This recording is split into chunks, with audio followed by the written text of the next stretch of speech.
त्या मानाने मराठी माणूस नेहमीच कामगार वर्गीय राहिलेला आहे. तुला सांगू का मी, आपल्याकडे पर्सिव्हरन्स कमी आहे, म्हणजे लावून धरण्याची वृत्ती, अन्यथा आपणच पुढे होतो. पण त्यातला जो प्रयोगशीलता आहे ती येण्या अगोदरच हिंदी चित्रपटांचं आपल्या मराठी चित्रपटसृष्टीवर आक्रमण झालं. म्हणजे आंबेडकरांनी आंदोलन इथेच केलं, कम्युनिस्ट इथेच उभे राहिले.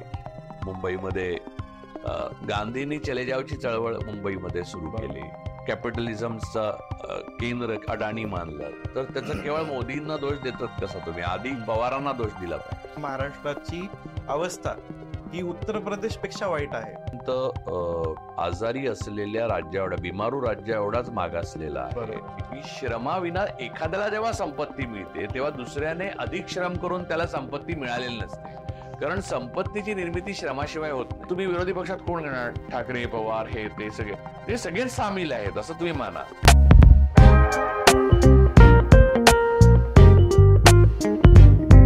नमस्कार. इंडी जर्नलच्या इंडी चॅट या कार्यक्रमात पुन्हा एकदा तुमचं स्वागत.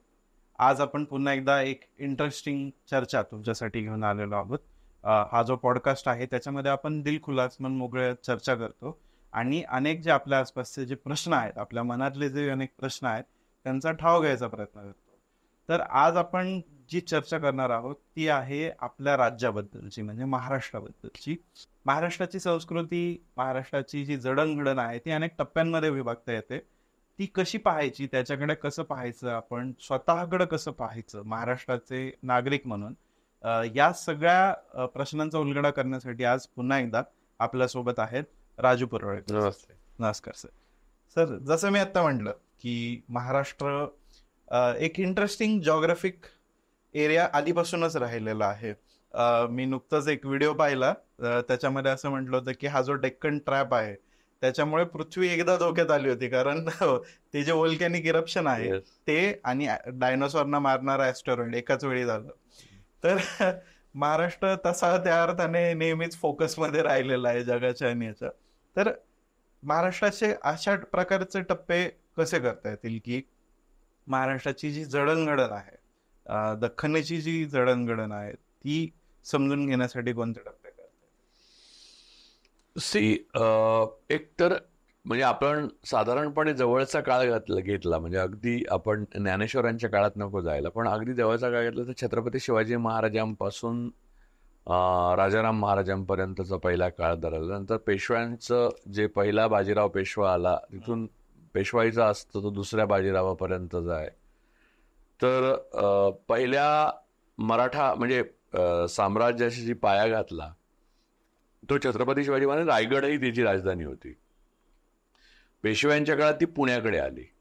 म्हणजे हे दुसऱ्या बाजीरावाच्या पराभवानंतर ब्रिटिशांच्या ताब्यात गेला आणि मग महाराष्ट्रात तेव्हा नव्हती, पण मुंबई हे केंद्र झालं ऍक्टिव्हिटीजचं सगळ्या. त्यामुळे पुण्याचं महत्व पुढे पुढे कमी होत गेलं. दुसरा एक, त्याच्यानंतर ब्रिटिशांच्या नंतर भारत स्वतंत्र झाल्यानंतर महाराष्ट्र व्हायला 1960 चा काळ उजाडायला लागला. त्यासाठी मोठा लढा आला संयुक्त महाराष्ट्राचा आणि मग मुंबई महाराष्ट्रात आली आणि मग आताचा जो महाराष्ट्र मुंबई राजधानी असलेला आहे तो झाला. त्यामुळे त्या अर्थानेच ते कालखंड स्पष्ट दिसतात. पण याही पेक्षा महत्वाचं म्हणजे त्याच्यात एक असं आहे की महाराजांचं युग एक धरलं की त्यानंतर महाराष्ट्र देशाला हे करतोय, म्हणजे कम्प्लीट हे करतोय. महाराजांनी सुरू केलं, लीड करतोय. पेशव्यांच्या काळामध्ये महाराष्ट्र लीड नव्हता करत, कब्जा केलेला महाराष्ट्राने देशावर, पण लीड नव्हतं. म्हणजे पुण्याकडे लोकांची नजर असते, कारण कधी धाड येईल सांगू नाही शकत असं. तर तो एक कालखंड झाला. त्यानंतर ब्रिटिश आल्यानंतर पुण्याचं महत्व राहिलं थोडं काळ, कारण सगळ्यात महत्वाचं म्हणजे पुण्याचं महत्व राहण्याचं कारण टिळक युग. कारण टिळकांनी जो काही स्वातंत्र्य लढ्यात आपलं योगदान दिलं, म्हणजे त्यांच्या सामाजिक विचार वगैरे याच्या संदर्भातले वाद मला सगळे मान्य आहेत, पण तरी सुद्धा गांधी युगा अगोदर टिळक युगच होतं हे मान्यच करायला पाहिजे. आणि काँग्रेस कधी टिळकांनी सोडली नाही आणि माफी मागून ते जेलमधनं बाहेर आले नाहीत. म्हणजे टिळकांना त्यांचे गुण पूर्ण दिले पाहिजेत. कारण शाहू महाराज स्वतःच म्हणाले होते की मी साधारणपणे या सगळ्या ब्राह्मणांच्या कन्सेप्ट मानत नाही, पण टिळक गेल्यावर त्यांनी दिवस पाळले होते आणि ते म्हणले टिळक हे दिलदार शत्रू होते, बरोबर, म्हणून मी हे दिवस पाळतो. एनिवे, तर मुद्दा असा की ते टिळक युगामुळे पुण्याला महत्व कायम राहिलं. पण टिळकांच्या मृत्यूनंतर म्हणजे साधारण 1920 नंतर स्वातंत्र्य आंदोलनाचं केंद्र पण पुणा राहिलं नाही. पुणा हे अधिकाधिक गांधी यांना विरोध करणारं आणि ब्राह्मणांची सत्ता नष्ट करणारा व्यक्ती असं गांधींकडे पाहिलं. खरं तर युनियन जॅक बाळाजीपंत नातूंनी उतरवला होता, तो काय गांधीजींनी उतरवला नव्हता. पण तरी सुद्धा टिळक जेव्हा असताना पुण्याचं जे महत्व होतं किंवा सांस्कृतिक केंद्र म्हणून पुणा जे प्रसिद्ध झालेलं, तर ते तेवढं राहिलं नाही त्याची प्रसिद्धी. आणि त्यामुळे काय आलं की इथे ब्राह्मणांचं केंद्र जे आहे ते वजा टिळक असं उरलं आणि त्यामुळे सनातनत्व जे आहे ते उफाळून आलं आणि त्यामुळे हिंदुत्ववाद वगैरे जे सगळे पकायला लागले, केळकरांकडे केसरी गेल्यानंतर वगैरे, ते सगळं पुण्यामध्ये. म्हणजे सुधारणावादी असलेले टिळकांचे चिरंजीव श्रीधरपंत टिळक यांनी सुद्धा सुसाईड केली. मग शेवटी आंबेडकरांचे अतिशय लाडके होते आणि जवळचे होते ते. तर या सगळ्या घटना आपण लक्षात घेतल्या पाहिजे. पण तरी सुद्धा पुण्याला एक महत्व असाधारण आहे, कारण महात्मा फुले आणि सावित्रीबाई फुले पुण्यामधल्या. पण अजून एक त्याचा वेगळा केंद्र पण आहे की महाराष्ट्रात महाराष्ट्रात 2 केंद्र होती. भारतातलं पहिलं सिनेमाचं केंद्र कोल्हापूर होतं. बरोबर. मग कोल्हापूर नंतर महाराष्ट्रामध्ये नाही, मग कलकत्त्याला ते केंद्र गेलं आणि मग शेवटी येऊन मुंबईत ते राहिलं. आणि महाराष्ट्राच्या लिंग्वा फ्रँका म्हणजे जी बोलभाषा आहे मराठी, तिचं जे काही वाटोळं झालं त्याचं एक मुख्य कारण म्हणजे हिंदी चित्रपटसृष्टीचं केंद्र मुंबई बनली. बरोबर. त्यामुळे प्रत्येक मराठी माणसाला असं वाटायला लागलं की आपल्याला हिंदी येते, जी येत नाही त्याला तेवढी, म्हणजे ती तशा प्रकारे ती त्याची मातृभाषाच नाहीये. बरोबर. तर पण ते सगळं गडबड होऊन मग मराठीचं महत्व जे आहे, अभिजात भाषा म्हणून त्याला दर्जा दिला नाहीये सरकारने, पण त्याने काही फरक नाही पडत, मराठी अभिजात भाषा आहे, त्याला धक्का बसला. त्यामुळे महाराष्ट्राचे संपूर्ण सांस्कृतिक, राजकीय आणि वैचारिक जीवनाचे टप्पे आहेत. पण त्याच्यामध्ये अजून एक महत्वाचं म्हणजे महाराष्ट्रामध्ये फक्त राजकीय विचार करून चालणार नाही. महाराष्ट्रामधला सगळ्यात महत्वाचा टप्पा म्हणजे शाहू फुले आंबेडकरांचा उदय. हा एक छोटी घटना नाहीये. संपूर्ण भारताच्या सुधारणावादी आणि प्रोग्रेसिव्ह मुवमेंट जी आहे त्याला रचना करणं, त्याचा पाया घालणं, त्याला वेग देणं, हे सगळं काम शाहू, फुले आणि आंबेडकर यांनी केलं. तिघेही महाराष्ट्रातले. सावित्रीबाई फुले या महाराष्ट्रातल्या, फातिमा शेख या महाराष्ट्रातल्या, ताराबाई शिंदे या महाराष्ट्रातल्या. म्हणजे तुम्हाला नाव घ्या त्या लक्ष्मीबाई टिळक या महाराष्ट्रातल्या. तर महाराष्ट्रामध्ये इतक्या विलक्षण वेगाने सामाजिक आणि राजकीय क्रांती झाली. तर तो पट असा आहे. त्यामुळे तुम्ही एक विशिष्ट साल घेऊन काही गोड्या बऱ्याला गेला तर दुसऱ्या बाजूला वेगळं घडते काहीतरी महाराष्ट्रात. म्हणजे तिथून अल्लाउद्दीन खिलजी आला तर ज्ञानेश्वरांचं जे मोठेपण आहे ते आपण टावरच तुम्हाला मांडावं लागतं. म्हणजे एक कॅनव्हास काळाचा धरला तर ज्ञानेश्वर आणि अल्लाउद्दीन खिलजीचं आक्रमण देवगिरीवर वगैरे सगळं एकत्र दिसतं. त्यामुळे महाराष्ट्र असं तुम्ही काळामध्ये विभागणी करताना त्याची सरमिसळ फार होते गोष्टींची, आणि ती सरमिसळी सकट महाराष्ट्राच्या संस्कृतीचा उदय आणि त्या संस्कृतीचा एका परीने वाताहत ही त्या पद्धतीनेच आपण घेतली पाहिजे. आता वाताहतीचं कालखंड आहे. बरोबर. मला सर एक विचारायचं आहे तुम्हाला याच्यामध्ये की जी मानसिकता महाराष्ट्राची घडली, जसं की आता उदाहरणार्थ बंगाली सामाजिक एक जर हे काढलं, एक समज काढायचा झाला तर बंगालमध्ये सांस्कृतिक विरेचन खूप झालं, चर्चा खूप झाली. म्हणजे थिएटर, सिनेमा, लिटरेचर याच्याबद्दल वाङ्मय, या सगळ्या गोष्टी त्यांच्या कल्चरल सिम्बल होत्या किंवा जनरल जनमानसावरती पकड असलेल्या होत्या. त्या मानाने मराठी माणूस नेहमीच कामगार वर्गीय राहिलेला आहे असं म्हणता येईल का? आणि त्याच्या मानसिक आउटलुक वरती परिणाम झाला होता असं म्हणता येईल का त्याला? तुला सांगू का मी, आपल्याकडे परसिव्हरन्स कमी आहे, म्हणजे लावून धरण्याची वृत्ती. अन्यथा आपणच पुढे होतो. म्हणजे पुढे होतो म्हणजे असं मला काही बंगालची स्पर्धा आहे असं नाही म्हणा, असं त्याच्यात कलेत काय पुढे मागे नसतं. राजकारण सोडलं तर कुठच्याच गोष्टीत आणि पैसे आणि पॉवर या दोन गोष्टीत पुढे मागे असतं. बाकी सगळ्या गोष्टी वेगवेगळ्या पद्धतीने पाहता येतात. तर बंगाल बघ, चित्रपट कलेचा म्हणजे उगमच दादासाहेब फाळकेंनी केला. नंतर बाबूराव पेंटरांनी त्याचं म्हणजे संगोपन केलं कोल्हापुरात, आणि मग त्याच्यानंतर ते पुढे जात गेले. त्यामुळे इथे त्याचा विकास आणि पोषण झालं नाही असं आपण म्हणू शकत नाही. कारण प्रभात फिल्म कंपन्या सगळ्या पुण्यामध्ये, आणि म्हणजे तो बहराचा काळ होता. म्हणजे गजानन, जागीरदार सगळे, म्हणजे सगळी माणसं अव्वल दर्जाची होती. असं नाही की ती कमस्सल होती. पण त्यातला जो प्रयोगशीलता आहे ती येण्या अगोदरच हिंदी चित्रपटांचं आपल्या मराठी चित्रपटसृष्टीवर आक्रमण झालं. मी तेच म्हणतोय की दुर्दैवाची जी गोष्ट आहे की आपण हिंदी चित्रपट, ज्याला बॉलिवूड म्हणतात, अपभ्रंश आहे तो, पण आपण हिंदी चित्रपट म्हणू की हिंदी चित्रपटांचं केंद्र महाराष्ट्रात बनलं, हे सगळ्यात आपदाकारक आहे. म्हणजे ते मध्ये युपीमध्ये कोणीतरी न्यायला बघत होतं की ते योगी आदित्यनाथ वगैरे, अर्थात त्यांचा कलेचे समज याविषयी आपण वेगळा एपिसोड करू शकतो. पण जर गेलं तर बरं झालं असतं असं मला वाटतं. पण ते जाऊ नाही शकत, कारण मुंबई एवढी पोषक, हिऱ्या असो नाहीतर चित्रपट असो, मुंबई एवढा पोषक वातावरणच नाही असू शकत. त्यामुळे तो महाराष्ट्राला मिळालेलं वरदान नसून एक श्राप आहे. त्यामुळे बंगालमध्ये बंगालीत प्रयोग झाले. लक्षात घे की रवींद्रनाथ टागोरांनी आपल्या कविता पण बंगालीत लिहिल्या, किंवा सत्यजित रेंनी आपले चित्रपट पण बंगालीत केले. एक तो शतरंज के खिलाडी हिंदीत केला सोडला तर, पण त्यासाठी त्यांना ओळखलं, तो सुद्धा सुंदर चित्रपट आहे, पण ओळखलं जातं जे चित्रपटांसाठी ते सगळे चित्रपट त्यांचे की मृणाल सेन असो किंवा ऋत्विक घटक असो, या सगळ्यांचं जे स्कूल आहे, स्कूल ऑफ ते मदर टंग म्हणजे मातृभाषा. आणि इथे कसं झालं, मातृभाषेचे सगळे जे संसाधन आहेत, रिसोर्सेस आहेत, ते म्हणजे एका पिढीनंतर, म्हणजे व्ही शांतारामानंतर सगळे हिंदी चित्रपट सृष्टीकडे गेले. बरोबर.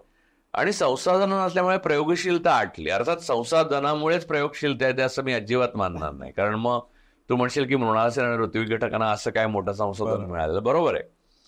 पण तुमच्या राज्यातली संसाधनही तुमच्या बरोबर आहेत, थॉट बरोबर आहे, आणि तुमचे लोक तुमच्या बरोबर आहेत, ही मोठं बळ असतं.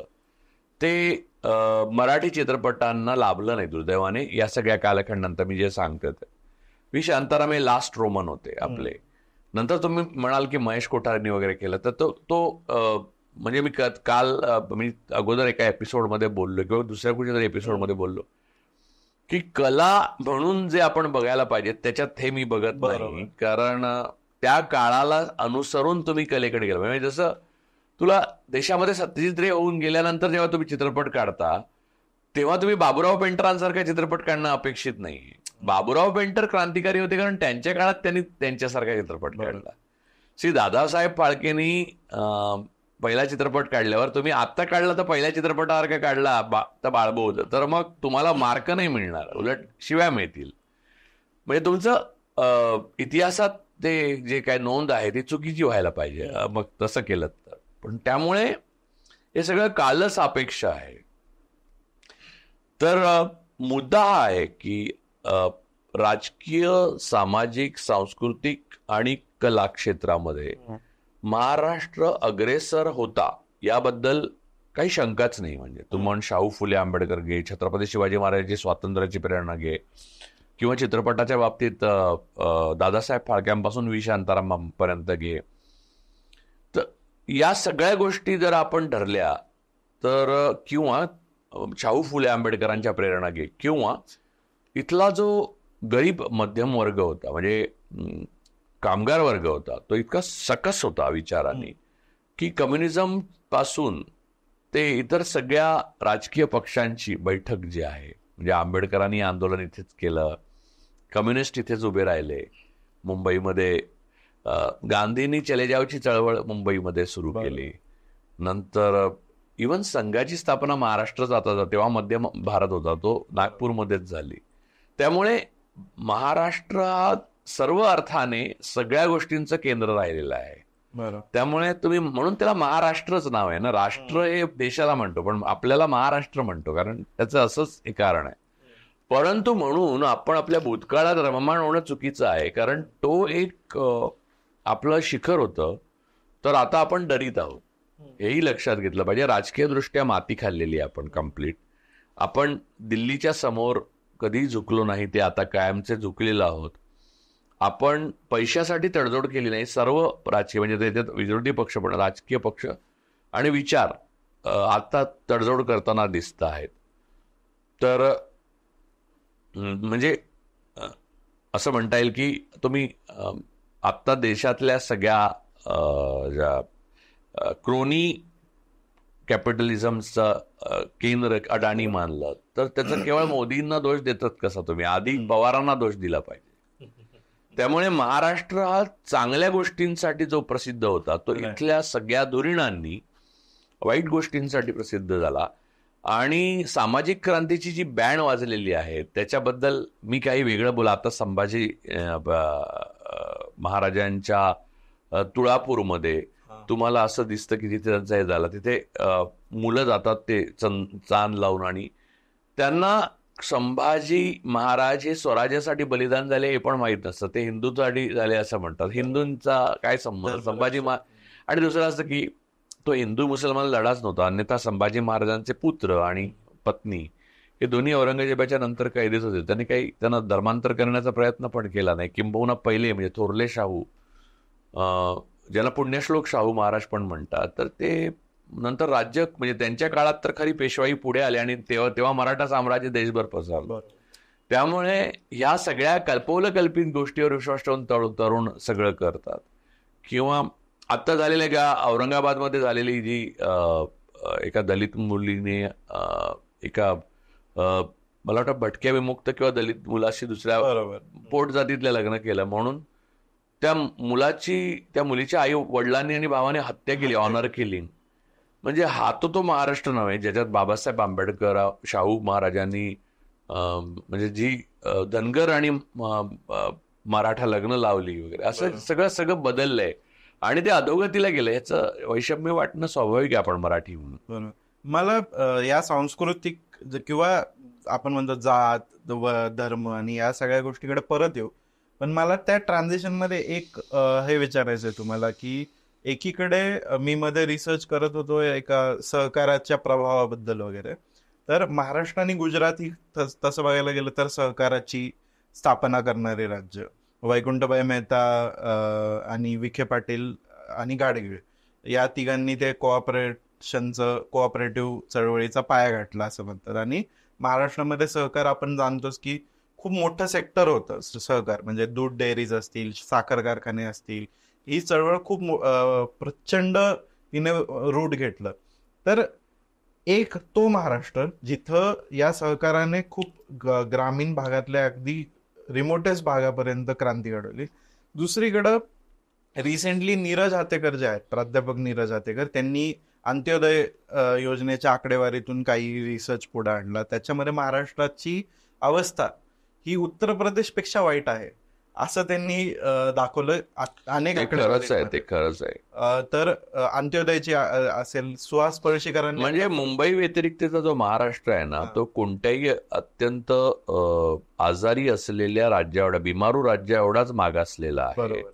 मुंबई सुद्धा काही चांगल्या अवस्थेत नाहीये. फक्त काही धनिकांच्या पर कॅपिटा इन्कम प्रचंड म्हणजे जीडीपीच्या 10% वगैरे असलेले लोक केवळ मुंबईत राहतात. ते आपल्याला मुंबईकर समजत नाहीत. ते आपल्याला अहमदाबादकरच समजतात, गुजरातीत समजतात. ते इथे राहत असल्यामुळे मुंबईचं जे काय तुम्हाला स्टॅटिस्टिक्स मध्ये गरिबी दिसायला पाहिजे ती दिसत नाहीये. तशा प्रकारे दुसऱ्या प्रकारे मोजली तर ती दिसू शकते. मुळामध्ये या 10 वर्षामध्ये भारतीय जनता पक्ष आणि मोदी शहांचं स्टॅटिस्टिक्सवर वैर असल्यामुळे, कारण त्याच्यामुळे सत्य उघडकीला येतं.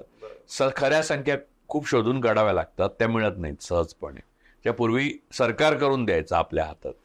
तर त्यामुळे महाराष्ट्राची अवस्था कुठच्याही बिमारू राज्याप्रमाणेच आहे. आणि जीएसटी आणि सीजीएसटी मुळे कंबरडं मोडलंय. कारण केंद्र इथून शोषण करतंय आणि फेडरल स्ट्रक्चरप्रमाणे आपल्याला जे पैसे द्यायला पाहिजेत ते देत नाही. जेवढ्या प्रमाणात इकडून जातात तेवढे मिळत नाही आहेत. आणि केवळ सापत्न भावानं गुजरात सोडून सगळ्या राज्यांना वागवण्याच्या ज्या प्रवृत्ती आहेत तर त्याला सगळीच राज्य बळी पडली, त्यात महाराष्ट्रही बळी पडलं. पण महाराष्ट्राचा सांस्कृतिक आणि वैचारिक आणि कलेच्या बाबतीतलं आणि कणाहीनता हे दारिद्र्य जे आहे ते स्वतःच आहे, अस्सल आहे यावेळेचं. म्हणजे या अगोदर इतिहासात आपण असे कधी नव्हतो. तसे जे झालो आहोत त्याचं कारण सत्ता किंवा गुजराती धनी किंवा कोणी नाही, आपण स्वतः आहोत. कारण तुला जबरदस्तीने मी गुलाम करू शकतो, पण तुला जबरदस्तीने स्वतंत्र नाही करू शकत. तर महाराष्ट्र स्वतःच्या मर्जीने स्वतंत्र होता. बरोबर. आता जबरदस्तीने स्वतंत्र करायला आपण गेलो तरी ते कसं करणार? म्हणजे जबरदस्तीने तुला गुलाम केलंय असं म्हणू शकतो तू फार तर. पण त्याला स्वतंत्र व्हायचंच नाही अशी सांस्कृतिक आणि सामाजिक प्रेरणा दिसते. म्हणजे ज्या पद्धतीने ऑनर किलिंग होत आहेत, ज्या पद्धतीने पुण्यामध्ये मी गँग बघतोय, म्हणजे ज्या पुण्यामध्ये तरुण मुलं, म्हणजे हे काय फार ग्रेट आहे उदाहरण असं नाही, पण म्हणजे मला गंमत वाटते. म्हणजे फरक मोठाच आहे. हातामध्ये गीता रहस्य घेऊन निघत असत. वाचलेलं तर नसे, आत्ता पण वाचलेलं नसतात पुस्तकं जी हातात असतात ती तरुण मुलींवर इम्प्रेशन मारण्याकरता. म्हणजे मुळामध्ये मुलींवर इम्प्रेशन मारायला गीता रहस्य घेऊन जायचे रस्त्याने. आणि कोणी विचारलं तर स्त्रियांना ऐकू येईल असं बोलायचं की 1-2 शंका आहेत तर बळवंतरावांकडे जाऊन येतो. अर्थात ते बळवंतरावांपर्यंत पोचायचे नाहीत आणि शंकाही नसायच्यात. परंतु how to impress women or girls हे जे आहे त्याच्या पॅरामीटर्स बघ काय होते ते. तर एक ते पुणं होतं. आणि आता ही गँग विरुद्ध ती गँग, याने कोयत्याने मारलं तर त्याने वस्त्राने मारलं, मुली सुरक्षित नाहीत, मुलींचे मर्डर होतात. तो लेशपाल म्हणून मुलगा आहे, त्याने एका मुलीला वाचवलं, तिला वाचवलं नसतं तर तिची हत्या झाली असती. तर मला असं दिसतंय की पुण्यामध्ये गँग्ज आहेत हे वाचताना, मी मुंबईत राहतो किंवा दिल्लीत राहतो, तर मला कित्येकदा पुण्यामधलं, मी लहानपणी पुणा जे पाहिलं होतं अगदी लहानपणी, ते तर पुणा नाहीये. तेव्हा मी तुला सांगतो प्रथमेश, म्हणजे माझ्या अगदी म्हणजे मी शाळेत, मला वाटतं प्राथमिक शाळेत पण, तेव्हा मी मावशीकडे यायचो पुण्याला. तर तेव्हा पुण्यात म्हणजे एन्व्हायरमेंटचं पण डिके केवढं झालंय बघा, म्हणजे नष्ट केवढं झालंय. तेव्हा पुण्यात एवढी थंडी असायची की पुण्याच्या थंडी म्हणजे तू कल्पना नाही करू शकत. म्हणजे आत्ता कुठच्याही 5 स्टार हॉटेलमध्ये आतमध्ये जी रूममध्ये गार होतं ना, ते काहीच नाही पुण्याच्या थंडीमुळे. असं, आणि तेव्हा काही असं मध्यम वर्ग होता पुण्यामध्ये आणि निम्न मध्यम वर्ग, असं काही फार श्रीमंत लोक नव्हते. तर मध्यम वर्ग, तर हे दरवाजे लाकडी आहेत ना, त्याच्यात थोडे फट राहते बघ, त्याच्यातनं थंड हवा येऊन कुडकुडा भरायचा. मग त्याच्यामध्ये असे फडके भरून ठेवायचे. मावशी सगळ्यांकडे तसंच असायचं. आणि इतकी थंडी असायची, तुला सांगतो की पुणा स्टेशनला उतरलं किंवा शिवाजीनगरला उतरलं तर तिथून पत्रकार नगरपर्यंत किंवा तिथून सहकार नगरपर्यंत जायचं, तेव्हाही रिक्षावाले तसंच सांगायचे नाही येणार नाही म्हणून. म्हणजे पुण्यात तो एक बदल चांगला नाही झालेला. म्हणजे पण भीती वाटायची की थंडी केवढी भरणार. आता कोण मारेल किंवा पाकिट मारेल किंवा ठारच मारेल म्हणून भीती वाटते. ती भीती अजिबातच वाटायची नाही. ती भीती एकदाच पुण्याने नवली ती 78 साली जक्कल आणि जगताप सुतार वगैरे यांच्या पण अदरवाईज पुण्यामध्ये अशी भीती कधीच वाटली नाही. आता मुली वगैरे सुरक्षित नाहीत ही कल्पना तीच आहे. म्हणजे आपण जगभरात अनेक ठिकाणी असं बघितलेलं आहे. हे आता याला काही सोशलॉजिकल बेस आहेच असं म्हणता येणार नाही, पण तरी की जिथं कल्चरल बेस नसलेली श्रीमंती येते तिथं अनेकदा मग त्या समाजाचा डीके सुरू होतो, त्याचा एक पडता काळ सुरू होतो. जसं अमेरिकेमध्ये झालं समजा की फायनान्शियल रिसोर्सेस प्रचंड उभे राहिले 50च्या दशकामध्ये, 60-70 दुसऱ्या वर्ल्ड वॉर नंतर तेच होते. एक्झॅक्टली. मॅन्युफॅक्चरिंग सेक्टर जोरात होता, म्हणजे उत्पादकता भरपूर होती त्याच्यामध्ये. पण त्याच्यानंतर जर तुम्ही त्या पैशाला कल्चरचा आधार नाही दिला तर त्या संपत्तीचा मग एक विकृतीकडे. तर मला असं विचारायचं की महात्मा फुलेंनी जे एक मंत्र दिला होता की, स्वतः महात्मा फुले श्रीमंत होते त्यामुळे असा मंत्र द्यायचा त्यांना बरोबर हक्क होता की टाटांपेक्षा त्यांची बॅलन्स शीट जास्त होती. हरी नरके सांगायचे हो ना, विद्यामती गती आणि शूद्रांचं खचणं, वित्त आणि खचणं, ह्याचे जे एकमेकांवरचे परिणाम आहेत की विद्येविना मती गेली, मती विना गती गेली आणि वित्त गेले, वित्ताविना गती गेली आणि त्याच्या विना शूद्र खचले. हे जो फॉर्म्युला होता कुठल्याही समाजाच्या जडणघडणीचा एक अगदी सुदृढ फॉर्म्युला म्हणता येईल याला, की विद्या आणि वित्त ह्या दोन्ही गोष्टी एकत्र असायला पाहिजे. सो महाराष्ट्रानं तो विद्येचा भाग विसरून त्याचा परिणाम आपण हा बघतोय का की फक्त वित्त वित्तीय गोष्टी, प्रकल्प आणणे, औद्योगिक प्रकल्प, पण त्याचं आता तुम्ही कोयता गँगचं उदाहरण घेतलं तर इथला जो भूखंड माफिया आहे किंवा इथले जे जमिनीचे व्यवहार आहेत त्याच्यामध्ये पैसा आल्यामुळे हे सगळं घडलंय असं अनेक जणांचं म्हणणं आहे. आणि सोबत अनएम्प्लॉयमेंट असेल, नाटक सिनेमा ह्याच्यापासून पडलेला अंतर असेल, सिंगल स्क्रीन सिनेमे बंद होणं असेल, हे सगळं एक कल्चरल सांस्कृतिक डिके मधून तयार झालंय का त्या फक्त वित्तीय फोकसमुळे? चांगला एक तर पहिली गोष्ट मी इथून संपवतो. मी नेहमीच सांगतो आणि नेहमी माझा या गोष्टीवर फार विश्वास आहे की मी अन्यत्र एपिसोडमध्ये बोललेलो आहे, मला वाटतं कुठेतरी, की गांधीजींचं प्रसिद्ध स्टेटमेंट आहे आणि ते मला फार आवडतं. त्याला खूप खोल अर्थ आहे, जेवढा वरवरचा वाटतं त्याच्या. श्रमाविना आलेली संपत्ती ही धोकादायक असते, पहिली गोष्ट. बरोबर. याचा दुसरा डीप अर्थ असा आहे की श्रमाविना एखाद्याला जेव्हा संपत्ती मिळते तेव्हा दुसऱ्याने अधिक श्रम करून त्याला संपत्ती मिळालेली नसते, कारण संपत्तीची निर्मिती श्रमाशिवाय होत नाही. तुम्ही न करता मिळवली तर याचा अर्थ कोणाला तरी मिळाली नाही, त्यामुळे तुम्ही इनइक्वॅलिटी वाढवताय. बरोबर, हे लक्षात घ्या. तर या मेट्रो सिटीज मध्ये म्हणजे मुंबई असो, पुणे असो, उदारीकरणाचं जे लाट आली 91 नंतर, त्याच्याने विचार विश्व जे आहे महाराष्ट्राचं ते मागे पडलं आणि एक नवा मध्यमवर्ग उदयाला आला जो आता राईट विंगर म्हणून जगतो. त्यात उच्चवर्णीय अतिशिकलेली माणसं पण सामील आहेत. त्यांनी वाचनच बंद केलं, त्यांच्या हातात पैसे आले, त्यांच्या हातात क्रयशक्ती आली. बरोबर. आणि म्हणजे आता आपण पुण्याचं उदाहरण घेतलं तर पुण्याचं उदाहरण मी मुंबईचं पण घेऊ शकतो. मी मुंबईचं पण सगळं एव्होल्युशन बघितलेली आहे. मी भारतातल्या बहुतेक महत्वाच्या शहरांची एव्होल्युशन बघितली आहे. म्हणजे भुसावळ जंक्शन म्हण, नागपूर म्हण. म्हणजे मला कधी कधी माझी मुलगी विचारते, तू बाबा एवढ्या वयात तू कुठे नेमका होतास, म्हणजे तू एकाच वेळेला सगळीकडे नॉन बायोलॉजिकल आहेस का काय, असं तिचं म्हण. म्हटलं नाही, पण मला इतकं, मी लहान वयात घराबाहेर पडलो आणि फिरत राहिलो. तर त्या फिरताना तुम्ही टिपणारे असाल डोळ्यांनी किंवा डोक्यानी तर तुम्हाला बऱ्याच गोष्टी दिसतात, आणि वाचन असेल तर तुम्हाला कळतं की नेमका याचा अन्वय अर्थ काय आहे.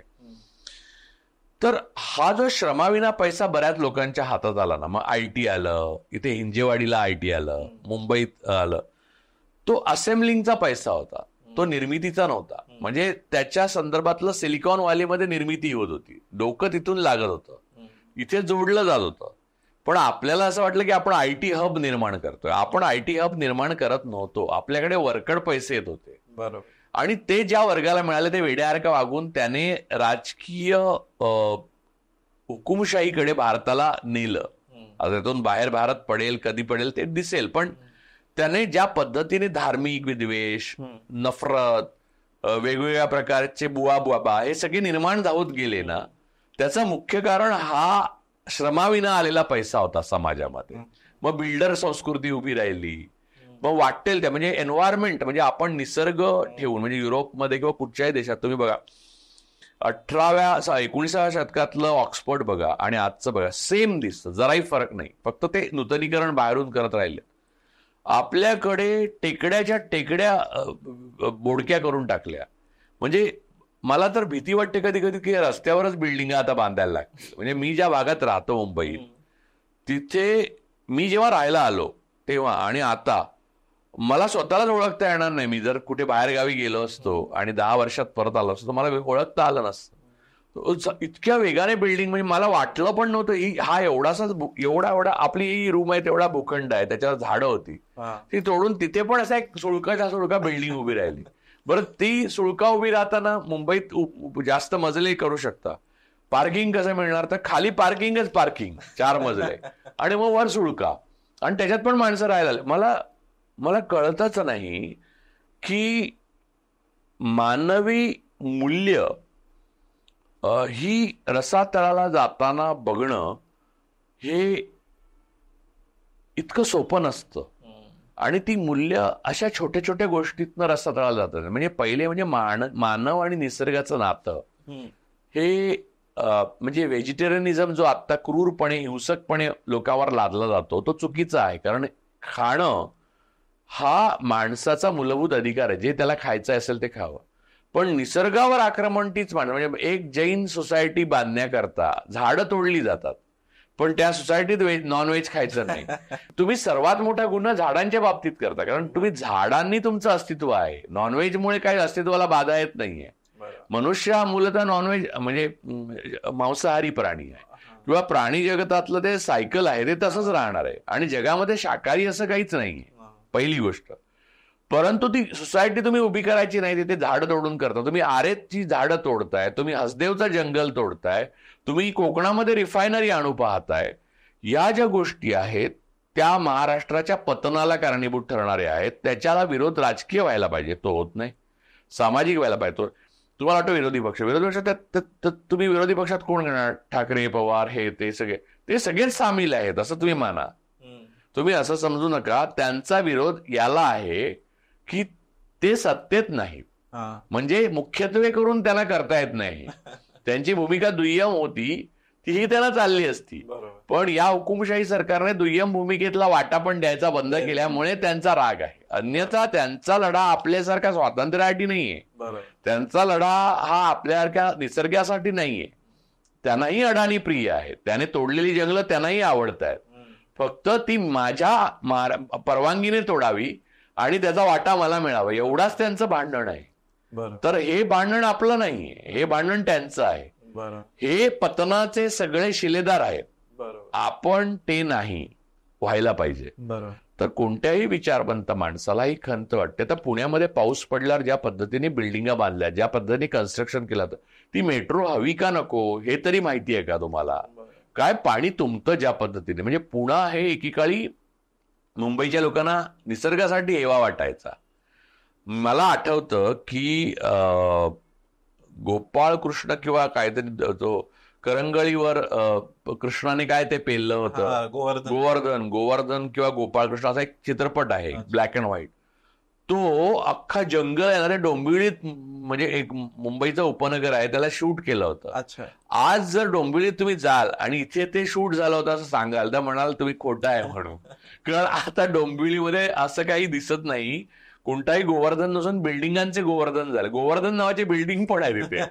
आणि पाणी तुंबतं, कारण इरोजन, सॉइल इरोजन. आणि सॉइल इरोजनचं जे उत्तम, आता पर्वती हळूहळू बोडकी होत चालली आहेत आणि सगळे पक्ष, सगळे राजकीय विचारधाऱ्यात सामील आहेत, सगळे गुंड त्याला सामील आहेत. सगळ्यांना हाव सुटलेली लस्ट, श्रमाविना संपत्ती कमावण्याची, श्रमाविना ताकद कमावण्याची. आणि ताकद कोणाला लागते? ज्याला अत्याचार करायचा, ज्याला दुसऱ्याशी प्रेमाने वागायचं, त्याला ताकद कशाला लागते? मला सांग की नारायण सुर्वेंना कुठे ताकद लागली? त्यांना अत्याचारच करायचे नव्हते, त्यांना कविता लिहायच्या होत्या, त्यांनी उत्कृष्ट कविता लिहिल्या. त्यामुळे श्रमाविना पैसे आणि अत्याचाराच्या सामर्थ्यावर अशी ताकद, मग ते कोयत्याने हो किंवा आमदार खासदार पदाने हो किंवा पंतप्रधान पदाने हो, ती ताकद पाहिजे माझ्याकडे, कारण मी दुसऱ्याला छळू शकलो पाहिजे. मी एक छोटासा डायव्हर्जन घेतोय. तर तुम्ही खूपच इंटरेस्टिंग उल्लेख केला नारायण सुर्वेंचा. तर त्यानिमित्तानं मला एक चर्चा करावीशी वाटते की व्याख्या, जेव्हा विचारसरणी, आयडिओलॉजी ज्या अर्थाने सोशलॉजीमध्ये वापरलं जातं त्या अर्थाने आयडिओलॉजी, एका समाजाची विचारसरणी शक्तीचं किंवा सत्तेचं जे व्याख्या आहे ती करताना तो जो फरक पडला आहे तो त्याचा हे वाटतोय का की उदाहरणार्थ नारायण सुर्वेंच्या घरी चोरी झाली इकडे, आणि त्या चोरांना जेव्हा कळलं की नारायण सुर्वेंचं घर होतंय, त्याने तो चोरलेला टीव्ही आणि पैसे परत केले आणि त्याने माफीचं एक छोटी चिठ्ठी ठेवली की मला माफ करा, हे कविवर्यांचं घर होतं, मला माहित नव्हतं, माझी मजबुरी होती म्हणून मी चोरी केली, मी हे वस्तू परत करत आहे, असं त्याने हे केलं. यातली जी ताकद आहे ही ताकद वाटत नाही. संस्कृती किंवा त्याच्याबद्दलची कल्चरल जी एक ओढ आहे किंवा नाळ आहे त्या गोष्टीशी, ती ताकद थोडीशी जी मातृसत्ताक म्हणता येईल किंवा थोडी फेमिनाईन ताकद म्हणता येईल त्याला, ती ताकद वाटत नाही. पण गुंड असणं, गॉगल घालणं, पांढरे कपडे घालून तीच व्याख्या आहे शक्तीची की मला कोणाला तरी छळता येऊ शकतं. तर त्याचा पण हा एक परिणाम दिसतोय का की आपले सगळे राजकारणी सगळे त्याच भाषेत बोलतात, तुला धडा शिकवेन, तू उरशील नाही तर मी उरेन, अजून काय, अशा पद्धतीने. पण ते अधम आहे, ते अधपतन आहे. दुसरी गोष्ट सांगतो की अंबानींच्या लग्नाला ऑरी वगैरे असे लोक बोलवले होते, म्हणजे इन्फ्लुएन्सर म्हणतात त्यांना. नारायण सुर्वे किंवा दबा दामणसकरांना बोलवतील का? किंवा त्या तोडीचे गुजरातीत सुद्धा कवी आहेत, त्यांना बोलवलं का? नाटककारांना बोलवलं का? लेखकांना बोलवलं का? त्यामुळे श्रमाविना संपत्ती आली की आपण कुणाचा आदर करावा हे कळत नाही. पहिली गोष्ट, आपली व्हॅल्यू सिस्टीम काय आहे हे ठरवता येत नाही, आणि असुरक्षितता प्रचंड वाढते. म्हणजे आपल्या संपत्तीला धोका होईल का? कारण मुळामध्ये ज्या घोड्यावर तुमची कमांडच नाहीये, जो घोडा लहानपणापासून तुम्ही मोठाच नाही केला, त्या घोड्यावर अचानक बसल्यावर जे तुम्हाला असुरक्षित वाटतं ते वाटतं. मग त्यातून तुम्हाला देवभोळेपणा, मी देवावर विश्वास असणे किंवा नाही याच्यावर कोणाचा मुद्दा नाही माझा, अतिरेकी धार्मिकतेचं प्रदर्शन, धर्मवादी पक्षांची आणि राजकीय विचारांची समर्थन, जे खरे धर्मवादी आहेत, धर्मवादी असत नाही, राजकीय धर्मवादी असत नाही, तर कारण धर्मामध्ये जी ताकद आहे ती हवी आहे त्यांना. बरोबर. माझा एक जवळपास माफिया लेवलचा असलेला राजकीय पक्षाचा नेता चांगला ओळखीचा होता. तेंडुलकर तेव्हा हयात होते, विजय तेंडुलकर. तर त्याने गांधी फिल्म पाहिली होती आणि गांधीजी त्यांना खूप आवडायचे त्याला. तर मी तेंडुलकरांना सांगितलं की ते गांधी फिल्म पाहिल्यापासून त्याला गांधीजी खूप आवडायला लागले आणि तसा तो माणूस वेगळा आहे म्हटलं. म्हणलं अजिबात वेगळा नाही. म्हटलं मग? अरे तुझ्या लक्षात नाही आलं. म्हणाले त्या गांधी फिल्ममध्ये लोक त्याचं ऐकतात, गांधीजींचं. त्याला गांधीजी नाही आवडत, त्या गांधीजीची ताकद आवडते. ती कशातनं आली याचा विचार नाही करत तो. तर तो गांधीजींचा प्रेमी नाहीये, तो ताकदीचा प्रेमी आहे. गांधीजी ताकद दाखवू शकले म्हणून त्याला आवडतात ते, पण त्यांच्यासारखी असंख्य माणसाची ताकद दाखवत नाही. उद्या विचार विनोबा भावे आवडतात का? तो नाही सांगेल. तर मुद्दा असा की गर्दी एकत्र करू शकणारा बुवा, बाबा, बापू आणि कोणती डान्सर, म्हणजे डान्सर ती स्वतःला म्हणते, अदरवाईज ती अंगविक्षेप करते, त्याच्या पलीकडे डान्स या कलेला काही स्थान नाही. हे कोणीही राजकीय पक्षाला चालतात कारण गर्दी जमवतात बस. त्यामुळे साध्य साधन सुचिता राहत नाही. श्रमाविना संपत्ती आली, श्रमाविना सत्ता आली की साध्य साधन सुचिता संपते. ती संपली की व्हॅल्यू सिस्टीम संपते. मध्यम वर्गाची जी जडणघडण आहे, ज्या मूल्य व्यवस्थेवर होते ती संपते. म्हणजे समाजातले कवी, समाजातले लेखक, समाजातले चित्रकार, समाजातले उत्कृष्ट फिल्म निर्माण करणारी माणसं वगैरे यांचं बौद्धिक पोषण मध्यम वर्ग करतो, तो नष्ट होतो. आणि मग जी कळा येते ती अत्यंत पतित अशा समाजाची येते. ती आता महाराष्ट्राला आलेली आहे. बरं. आता या सांस्कृतिक किंवा या सगळ्या मानसिक खच्चीकरणाचा परिणाम आर्थिक आणि ह्याच्याशी कोणी लावत नाही. ते त्यांना वाटत नाही की संस्कृतीचा आणि याचा अर्थकारणाचा काही संबंध असतो. मात्र आपण बघितलं की अशा प्रकारच्या धोरणांमुळेच किंवा अशा प्रकारच्या विचारसरणीच्या उदयामुळं आपण महाराष्ट्रात कितीतरी विरोधाभास बघितले की औरंगाबादमध्ये जिथं दुष्काळी परिस्थिती होती तिथं बाजूला MIDC मध्ये बिअरच्या फॅक्टरीज लागत होत्या. कोकणामध्ये जिथं नैसर्गिक साधन संपत्ती आणि इतकी श्रीमंती आहे सांस्कृतिक आणि नैसर्गिक या दोन्हीची, तिथे लोक झिरो कोक पितात जेवताना आणि चायनीजच्या गाड्या लागल्या. हा, आणि तिथे तुम्हाला मायनिंग ने सगळी रिफायनरी आणतायत. रिफायनरी आणायचीच आहे, रिफायनरी आणायचीच, कारण त्यात कुठच्या तरी एका श्रमाविना पैसे कमवणाऱ्या क्रोनीचं हित आहे आणि त्याचं हित देशाच्या प्रमुखामध्ये आहे. बरोबर आहे. सगळं एकामेकांमध्ये राजकीय वर्गाचं हित आहे ते. शेवटी त्यांचं ते हे आहे, मित्राचं सगळं काम आहे. आणि ग्रीनफील्ड हायवे बनवायचा आहे आता त्यांना, मुंबई गोवा. अजून साधा हायवे सुद्धा नीट बनलेला नाही, पण त्यांना अजून एक हायवे, स्पेस टेक्नॉलॉजी वापरून जे आपल्याकडे रस्ते बनवले, जे मोदींनी सांगितले स्पेस टेक्नॉलॉजी, ते खरोखरच स्पेस टेक्नॉलॉजी वापरली असा मला संशय आहे. कारण त्याला असे खड्डे पडून त्यात संपूर्ण गाड्या आत गेल्या, त्या पृथ्वीच्या दुसऱ्या बाजूने स्पेसमध्ये गेल्या की काय अशी भीती वाटली. ब्लॅक होल टेक्नॉलॉजी आहे ती. पण मला असं म्हणायचंय की सगळे ब्रिज पडलेत जवळपास बांधलेले अलीकडच्या काळात. आणि ब्रिटिशांनी बांधलेले, गंमत सांगतो रमेश तुला, ब्रिटिशांनी जे पूल बांधले ना, आजही ब्रिटिश सरकारची भारतात पत्र येतात त्या अमक्या तमक्या ब्रिजला 100 वर्ष पूर्ण झाली, आता एकतर तो पाडून नवीन बांधा किंवा त्याची डागडुजी करा, अजूनही येतं. अगदी अगदी मला म्हणायचं की हा जो विरोधाभास आहे ना, की सरकार जनतेसाठी असतं असं सुरुवात झाली, मात्र आता ब्रेन वॉशिंगची एक अशी पातळी आलेली आहे की लोकांनाच यातला विरोधाभास त्यांच्या विरोधात केलेला कट समजत नाही. आता उदाहरणार्थ मी नाही, याचं कारण मी पटकन सांगतो. म्हणजे आता जो अमेरिकेत डेमोक्रॅट पक्षाचा प्रचार चालू आहे ना, कमला हॅरिस आणि त्यांच्या सहकारी इव्हन बायडेननी सुद्धा सुरू केलं की आम्ही मध्यमवर्ग निर्माण करणार, किंवा राहुल गांधी म्हणतात की 2-4 लोकांना करोडपती बनवण्याऐवजी आम्ही लाखो लोकांना लक्षाधीश बनवू. बरोबर.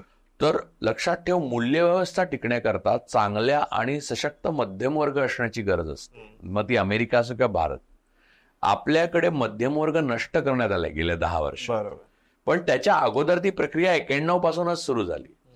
तो एकदम सुजला पहिले आणि उच्च मध्यम वर्ग आणि आपण श्रीमंत असल्यासारखा झाला. त्यामुळे बघ, आता ज्या रस्त्यावर एक गाडी चालायला मुश्किल आहे तिथे लोकांकडे एकाच घरात 4 गाड्या आहेत. तो त्या काळात निर्माण झाला, ती सूज होती.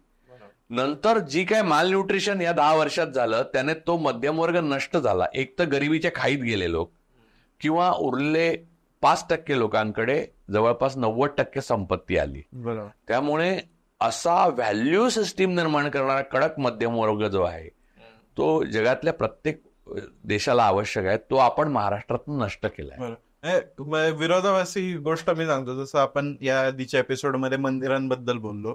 एक कावी शैलीतलं एक मंदिर कोकणात नष्ट केलं, गावकऱ्यांनीच पाडून टाकलं, त्याचा एक भाग पाडला असं त्यांचं म्हणणं आहे. आणि तिथे आता ते कॉन्क्रीटचं आणि ह्याचं हे बांधणार. तर आता त्याला नूतनीकरण असं नाव देतात. नूतनीकरण. सो ज्याला काही संवर्धनवाद्यांनी त्यांच्याशी हे केलं की अरे असं करू, तर त्यांना भांडत होते की तुम्हाला आमचा विकास नकोय. किंवा मुद्दा हा आहे की त्यांची विकासाची परिभाषेत दरी पडल्यामुळं हे 2 टोकं तयार झालेत का. कारण आता तुम्ही कोणालाही विचारा, कुठल्याही राजकारणाला विचारा की त्यांनी पक्ष फोडला, कशासाठी फोडला. आम्ही विकासासाठी पक्ष फोडला, आम्ही सत्तेत गेलो, करप्ट पद्धतीनं सत्तेत गेलो, म्हणजे अलायन्सेस फॉर्म केले, युती बनवली आणि सत्ता स्थापन केली. कशासाठी गेली? विकासासाठी गेली.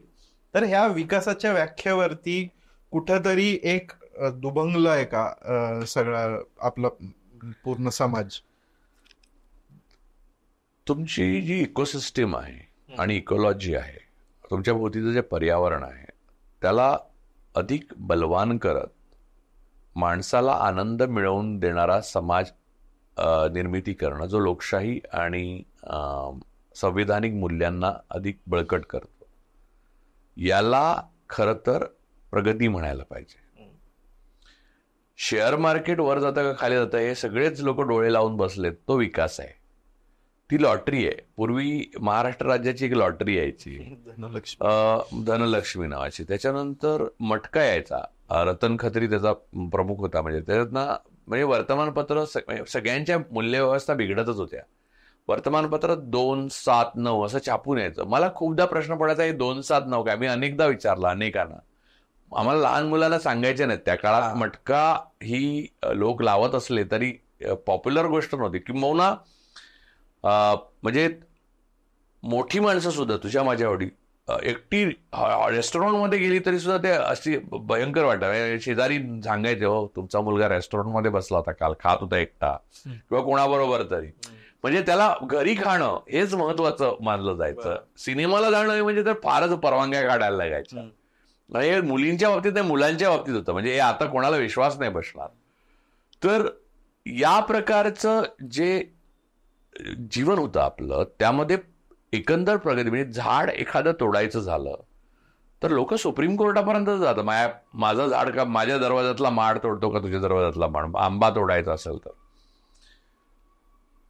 विकास नावाची गोष्ट जी आहे ना, त्याला मी मगासपासून जे म्हणतोय तेच, श्रमाविना आलेली संपत्ती सर्वांच्या हातात खुळखुळणार आहे असा समज करून देऊन मुठभर लोकांनी श्रमाविना त्यांच्या शोषणातनं संपत्ती निर्माण करणे, याला विकास म्हणतात. त्याच्यामध्ये निसर्गाची, पर्यावरणाची अपरिमित हानी अनुस्यूत आहे आणि मध्यमवर्ग नष्ट होणं हे स्वाभाविक आहे. मूल्यव्यवस्था पायदळी तोडवून त्याला माणसाला अधम बनवण्याकडे त्याचा कल आहे.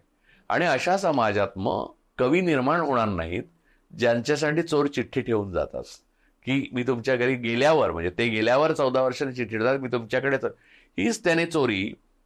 विचार करा की कोणत्याही क्रोनीच्या घरी, अंबानीकडे गेले, अडाणीकडे गेले तर चिठ्ठी लिहून ठेवली असती नसती, त्याला वाईटही नसतं वाईटही नसतं वाटलं. याचाच अर्थ संपत्ती ही या माणसाने श्रमातनं कमवली एवढंच नव्हे तर समाज ऋण फेडून गेलेला मनुष्य आहे, त्याचं माझ्यावरही काही ऋण लागतं तर मी उलटा त्याच्या घरात चोरी करतोय, ही भावना त्या चोराचा भाव झाली.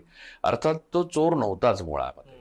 आपल्याला जे बलाढ्य लग्नांमध्ये दिसतात ते खरे चोर असतात, आणि हे बिचारे जे ज्यांना आपण चोर असं म्हणतो ते आपल्या जगण्याच्या संघर्षामध्ये सर्व बाजूनी व्यवस्थेने अपयश आणून दिल्यामुळे त्यांना जगण्याकरता अपरिहार्य दुसऱ्याच्या घरात जावं लागतं, ते त्यांना आपण चोर म्हणतो. आपण खऱ्या चोरांना मान देतो.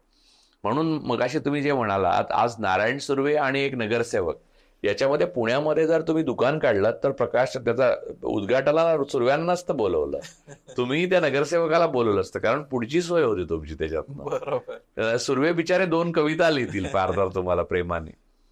परंतु प्रथमेश, मी तुला एक सांगतो की याने समृद्ध काय होतं. माझ्या कॉलेजच्या अगोदरच्या काळापासून मी काम करायला लागलो, कारण गरज होती. मी रेडिओवर होतो, आरजे होतो, मी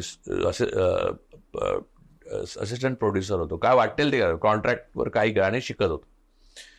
त्या काळात माझ्याशी हे नारायण सुर्वे असो, दया पवार असो, नामदेव ढसाळ असो, तुम्ही नाव घ्या, दबा दामणसकर असो, कवी नारायण कुलकर्णी कवठेकर असो, लेखक अरुण साधू असो, कुमार केतकर असो, विजय तेंडुलकरांतर बाबाच म्हणायचो मी. म्हणजे ते माझे एक वडीलच होते, म्हणजे मग त्यांनाच मी वडील मानायचो. म्हणजे लिगसी असेल तर तीच आहे मला.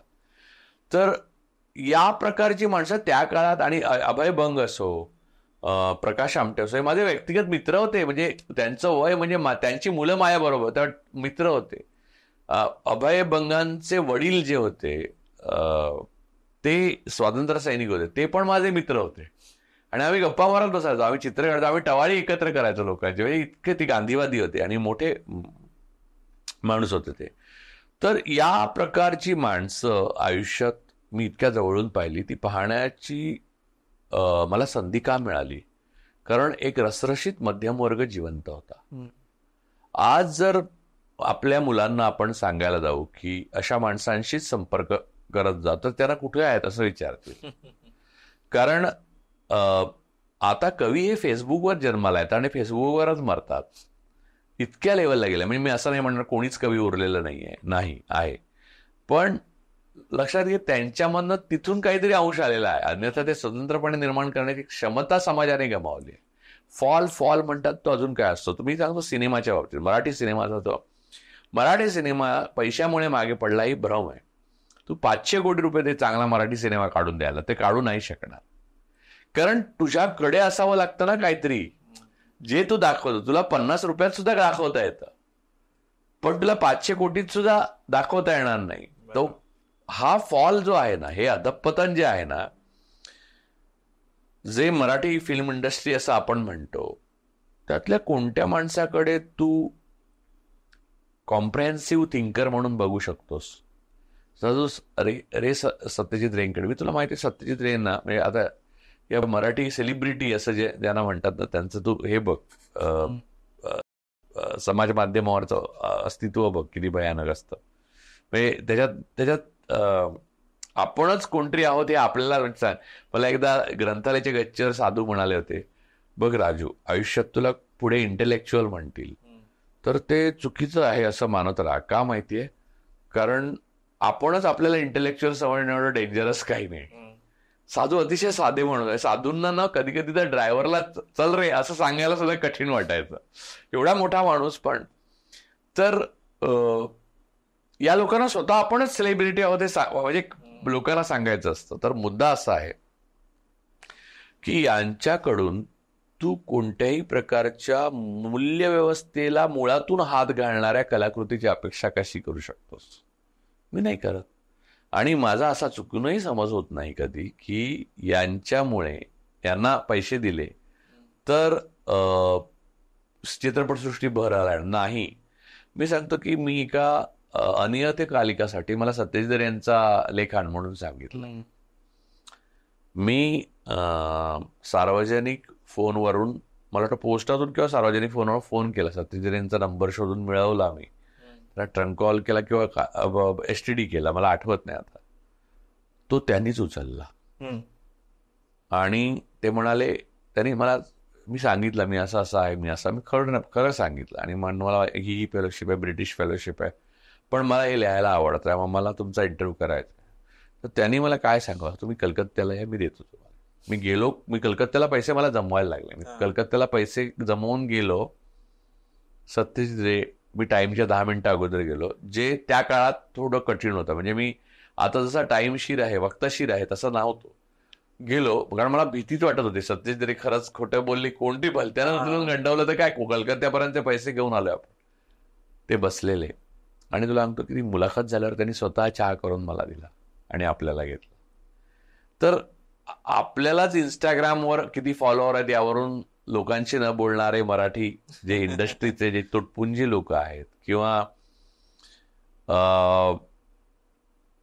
म्हणजे आनंद दिघे हे कथानकाचे नायक होऊ शकतात, एका नव्हे तर 2 चित्रपटाच्या, असं ज्यांना वाटतं ते महान दिग्दर्शक, महान लेखक, महान अभिनेते आणि त्याच्या मागचे महान प्रेरक, या सगळ्यांच्या बद्दल मला असं वाटतं की यांनी थोडं वाचायला पाहिजे होतं. मराठी इंग्रजी सोडूनच ते, म्हणजे नाही.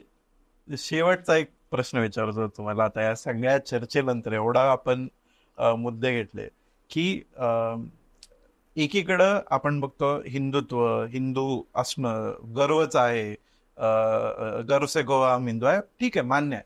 पण मग हिंदू धार्मिक समजेमध्ये जंगलांना अनन्य साधारण महत्व आहे, वन्य देवता आहे. मात्र हासदेवच्या तोडीवरती, जंगल तोडीवरती जर कोणाची एका सामान्य हिंदूची प्रतिक्रिया विचारली तर त्याची प्रतिक्रिया आहे, त्यात काय झालं, तुकारामांनी वृक्षवल्ली आम्हा सोयरे वनचरे असं लिहून ठेवलंय. तुम्ही वारकऱ्याला विचारली की वृक्षवल्ली असं म्हटलेलं आहे तुकाराम महाराजांनी, तर तुमचं या तोडीबद्दल काय म्हणणं आहे, या हायवेन, तर तो वारकरी संप्रदायातला असलेला पण म्हणेल की मला काय फरक नाही पडत, विकास पाहिजे. शिवाजी महाराजांनी झाडांचं आणि याचं इतकं महत्व सांगून ठेवलेलं त्यांच्या पत्रांमध्ये, जो शिवभक्त म्हणवतो स्वतःला, त्याला विचारलं की तुझं काय म्हणणं आहे की झाडं तोडली पाहिजेत का, हायवे बनवलं पाहिजे का, तो म्हणेल हो बनवलं पाहिजे कारण मला विकास हवाय. तर ह्या सगळ्या विरोधाभासामध्ये अडकलेला जो एक समाज आहे, जो स्वतःच्या हितांना ओळखू शकत नाहीये, जो स्वतःकडे बघायचं विसरला आहे, त्याला तुम्ही काय सांगाल शेवटचं? की अरे ते तर प्रसिद्धच आहे, विरोधाभासातच असा समाज खाली जातो, पुन्हा वर येतो, पुन्हा खाली जातो. Thesis, antithesis, synthesis. त्यामुळे एकीकडे फिलॉसॉफी ऑफ पॉवर्टी यावर चर्चा करणारा हा समाज, आत्ता आपण पॉवर्टी ऑफ फिलॉसॉफी यावर चर्चा करतोय. तर हा जो हे जे पतन आहे, म्हणजे हिंदुत्व असं काहीतरी एक शब्द वापरला, असं काही नाहीये जगामध्ये. म्हणजे असं काहीच नाही. म्हणजे काय असं विचारशील तर तुला कोणालाच सांगता येणं शक्य नाही, कारण असं धर्म आणि ते खूपच कॉम्प्लिकेटेड आहे. आपले नायक आपण शोधायचे असतात. बरं, ते नायक नसतात, आपले गाईड असतात, आणि आपण पुढे जायचं असतं, मग आपण कोणाचे तरी गाईड होतो. या क्रमाने तो समाज उत्क्रांत व्हायला पाहिजे.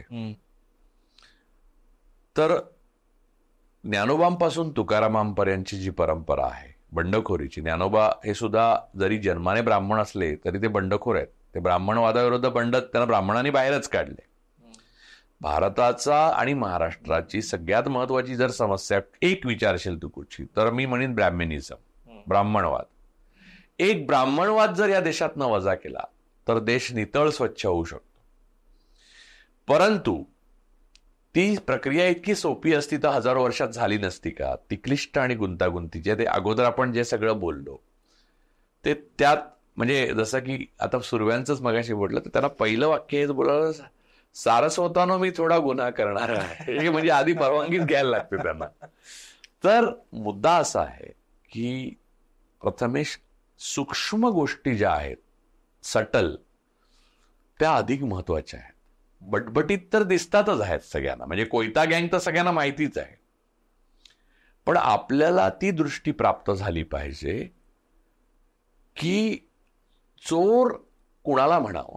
जो नारायण सुर्वेंच्या घरच्या वस्तू परत चिठ्ठी लिहून लिहितो त्याला चोर म्हणावं, का श्रमाविना भारताचे 10% GDP घेणारा माणसाला चोर म्हणावं.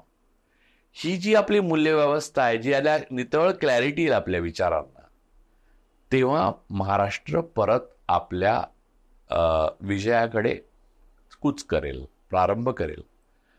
तो नजीकच्या भविष्यात कधी येईल तर मला नाही सांगता येणार. ते यावं तर मला पाहता यावं, तुला पाहता यावं असं मला जरूर वाटेल. त्यासाठी प्रयत्न तर आपण करतोच आहोत. हे एवढा नरड का आपण सुकवतोय, कारण त्याच्याचसाठी.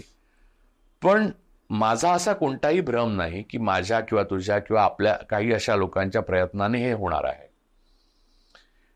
हे होण्यासाठी एक कालखंड लागतो. म्हणजे क्रांती ही चालणारी प्रक्रिया आहे. तुमच्या बॅटवर बॉल कधी येईल तुम्ही नाही सांगू शकत, ते तुमच्या हातात पण नसतं. पण तुम्ही तयार असायला पाहिजे की नाही, तर हो, तुम्ही क्रांतीसाठी तयार असला पाहिजे. त्यासाठी ही सगळी कसरत आहे आपली. ठीक, थँक्यू सर. थँक्यू. सो आपण हा एपिसोड आता पाहिला, ऐकला, त्याबद्दल तुम्हाला काय वाटतं हे याच्याबद्दल प्रतिक्रिया नक्की नोंदवा. जर तुम्ही इंडिया आघाडीचे, महाविकास आघाडीचे समर्थक असाल तर व्हिडिओ लाईक करा, आणि जर तुम्ही महायुतीचे समर्थक असाल, भाजप समर्थक असाल तर चॅनल सबस्क्राईब करा, आणि दोघांचंही असाल तर दोन्ही करा. तर इंडी जर्नलवर आम्ही तुमच्यापर्यंत असे वेगवेगळे कार्यक्रम घेऊन येतच असतो. आम्हाला आर्थिक मदत जी आहे तुमची ती जर पोहोचली तर आम्हाला अजून असे कार्यक्रम, अजून वारंवार असे कार्यक्रम तुमच्यासाठी घेऊन येईल. तर त्याच्यासाठीची लिंक डिस्क्रिप्शनमध्ये दिलेली आहे, आणि पाहत राहा इंडी जर्नल.